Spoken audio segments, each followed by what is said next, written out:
Now the trick to getting the best result is to let your body heal. The easier you take it, the quicker you're going to heal, the better your results are going to be. I can't stress to you enough the importance of taking it easy. No going to the gym, no heavy lifting, don't do anything to jeopardize what we did here today. Most definitely. The easier you take it, the quicker you heal, the better the results. And I can't stress to you enough the importance of it.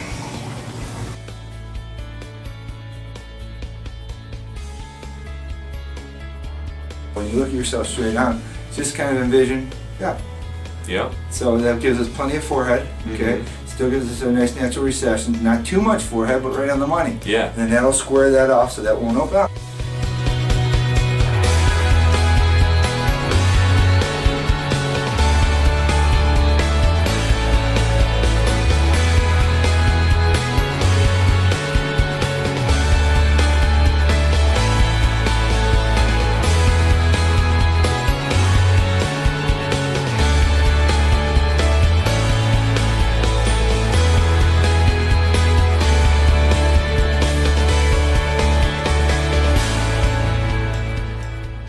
Alright, we just got done harvesting Ryan's donor here. We initially pulled out, if you look over here, about 30 square centimeters of tissue. 30 square centimeters of tissue will yield us about 6,000 plus hairs. What I want you to look at now is I want you to look at the amount of transaction. So we're looking at the strips, and now we're trying to see if we cut any follicles. So I just harvested this donor. A transected follicle means a hair is cut. So the bulb, here's the bulb of the follicle, and then here's the follicle itself. So if a hair is cut, you'll see a cut hair. So from the top to bottom intact. You'll notice there's not any transection. Here's the transected hair, there's a transected hair, that hair is cut. But if you follow this strip, you'll see that the strip has virtually no transection. And this is what separates me from everybody else who does hair transplants with the strip technology, is I don't transect the follicles. Bulb follicle, everything is intact, okay? This is what makes the yield higher. There's no way around it. When you're harvesting donor hair, you will transect some follicles, period. I don't care who you are. You could be the best in the world, you're cutting follicles. There's no way around it. Now, the best doctors are going to have the least amount of transection. They're going to get you your highest yield. I'm not saying I get perfect strips each and every time, but I consistently get this, and that's how I get the results I'm getting. Then this goes to my staff, and then they go cut it under microscopes, one by one, to make sure that we preserve that follicle, to make sure we get the highest yield. And that's how we're maximizing our result.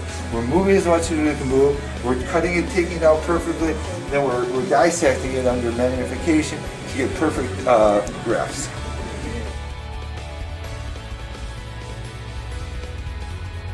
And look at that, the entire way across, we got ourselves a beautiful suture line. Now you can see that underneath here, okay, that's where we harvested the donor. So as I do all my follow-ups, I'm always showing the patients where I start. Now you can see how I took it out. Now you'll be able to see the suture line. That goes the entire way across. Hair covers up on top of hair. So once again, now you can see it hidden under the hair. So the hair covers up on top of the hair, the suture line, so you can't see anything at all. This is just wet. When that's dry, that'll fall just nicely and you won't be able to see anything. There's that suture line, the whole way around, all the way as far as I can get them. So from one side to the other side, as long as I can go, as wide as I can go, I get what I can get, and all that's going to be in our areas up top. So right now we're creating the hairline with the tiny little one hair grafts. In a moment I'm going to show the camera what these individual grafts look like. I already showed you how the strips came out. The strips came out perfect. We got an extremely high yield. We're going to get running a lot of hair. And then once the hairline's done, I'm going to start filling it with some density grafts. The density grafts are the multiple follicular unit grafts, which are 2 or 3 of the bundles naturally grouped together, which allow me to achieve more density from a patient. And that's the main thing that I'm doing differently than everybody else, and that's what I want the rest of the industry to do. These multiple follicular unit grafts. I will get you as much hair as I possibly can get you, and it's up to you from there to take care of it. One of the biggest things I thought was really neat too, was checking out your site, was that the guy who had the burn victims with the water, Yes. And how, you know, it's on your site. I think you were saying that people said that it could never work for him. He was told time and time again no one wanted to touch him. because of his scars. And, and you can't tell now. I mean, it looks... One of the things I do, and I have no problem with this getting on the internet or someone hearing it, if someone has a good sob story, like Raheem's, okay, I do their case for them, gratis, no charge. Because if they really have a real story, I'm not talking about cosmetic hair loss, I'm talking about hair loss from a trauma. Like we help vets out, military vets, a guy just got shrapnel, blew his eyebrow off, I restored his eyebrow for him. I recently had a young lady that got burned in a house fire. I restored her hair for her. So anybody's got a good story like that, I'm more than happy to help out. Yeah. So that's one of the things that Raheem was one of those cases. Okay, so we showed you what those strips look like once they were harvested. Now I'm going to show you what they look like once they're dissected. What you're looking at here is a one-hair graft. This is the ball of the follicle. That's the follicle itself. This is a follicular unit. A follicular unit could have 2 hairs, a follicular unit could have 3 hairs, a follicular unit might even have 4 hairs, depending on the density of the follicular unit. A multiple follicular unit graft will have 2 or 3 of those follicular units in it. We don't implant these. These are, we're just showing you how it works. So the follicular unit goes behind these little 1-hair, 2-hair grafts to create more density. As you can see, this has double the amount of hair than these have, which creates double the density, and still will get the natural appearance. So just ignore this top row and notice the difference of how this is double this. This here is double that.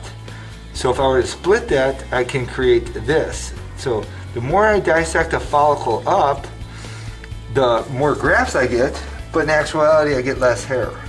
So that's why we want to keep these grafts intact to create that density. That's why we call them density grafts. These are for softening, to make a soft natural hairline, 1 hair at a time. These are to transition into the density grafts, and here's where we get our density.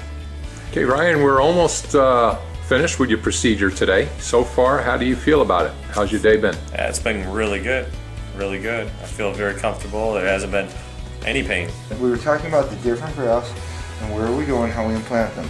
These 1-hair grafts go in the frontal hairline all the way around in the entire hairline, so that way it looks super soft and super natural. The 2, 3-hair grafts will go behind the 1-hair grafts to blend in behind it to create a little more density.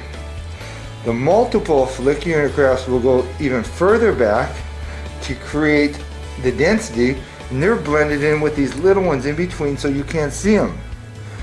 We want the industry to pick this up because we want them to use these stronger grafts to get more hair for the patients, to get the patient through this process quicker. That's why we want everyone to do this, because it's going to help everybody. It's going to help the industry and it's going to help the patient most importantly. We also use that multiple follicular unit graft in the back. We started to create this spiral pattern. So by putting that multiple follicular unit graft in the back, creates more density, and these will be undetectable as you'll see when this grows out. So this is the spiral I built. This goes all the way around. It's going to blend in and around, and then you can see where he has hair. We're not putting the hairs because we want to get the most out of it and putting it where it needs the most today. It's going to do the preventative treatments that's going to help hopefully hold on to that hair in that bridge, and then hopefully we'll be able to wind them up in one more procedure. Alright, so the procedure went absolutely perfect. We were able to harvest, we got you about 32 square centimeters of tissue, which yields you about 6,500 to 7,000 hairs based on your density. Wow. So one excellent, I was able to do everything we talked about. So the camera can see, we harvested Ryan all the way from over here. This is just a little, it's not completely dry, but as you can see when it does dry, completely covers. That's the area where we took that suture line from. Still go. So we harvested that all the way around. We harvested him all the way to his other side. As you can see, this is wide, it's not too clean and dry, and that goes all the way around. Now, what we did for Ryan today is we did exactly what we said. We recreated the hairline, so we built them in all the way around. So these are the grafts. So this is his new hairline that you're seeing here. So it's nice and soft and staggered, it's just the way we talked about. So those are the little 1-hair grafts all the way around the front.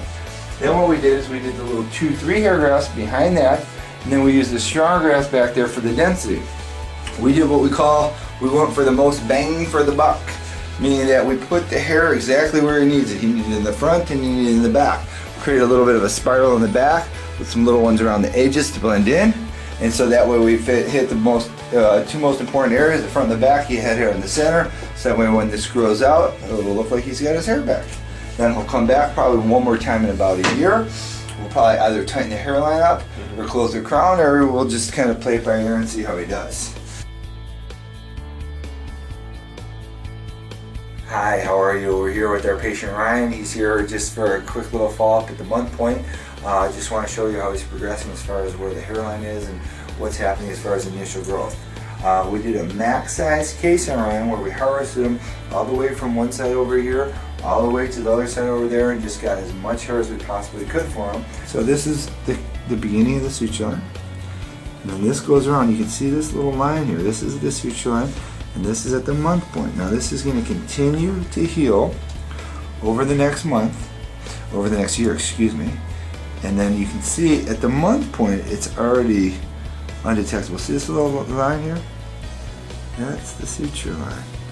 So that little discoloration that you're seeing here, this little discoloration will go away. But what's important is to see is how nicely this is healed in a month.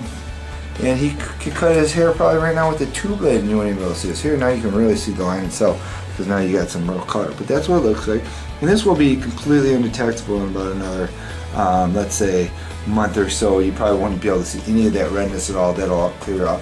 We transplanted Ryan's entire hairline. We went all the way across. He's got really initial growth coming in.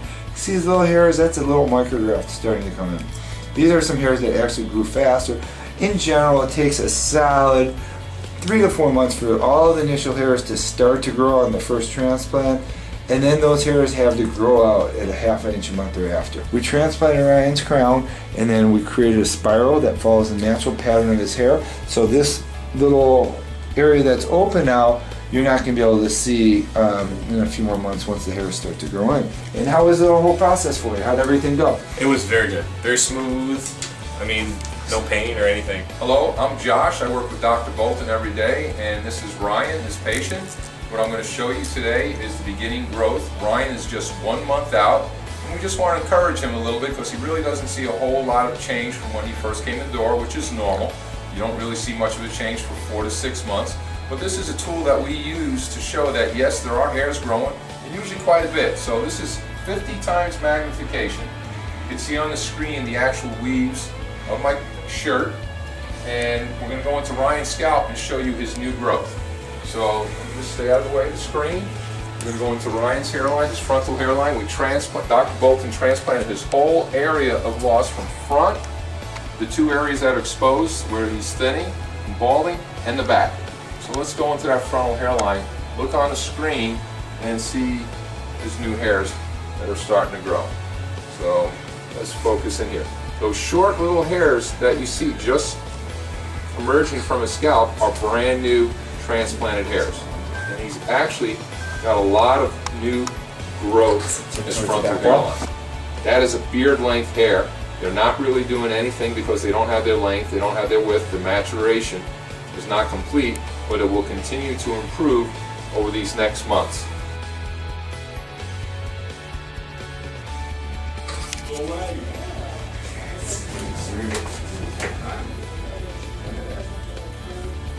Look at that. You can get the comb through. What's up with that?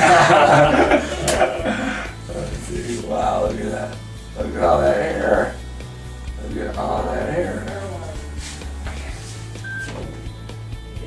I can get pick a side, right or left. I love it, buddy. I love it. Chin up one, Josh. Cool. Other side. Look at that one.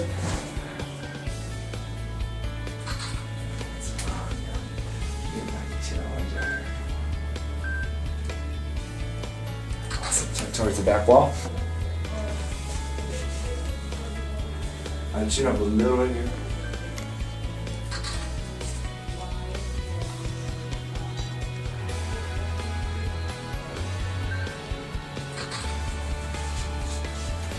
Let's check these out and see how that goes. Thank you. Alright, check this out, Nick. Let's see how we did.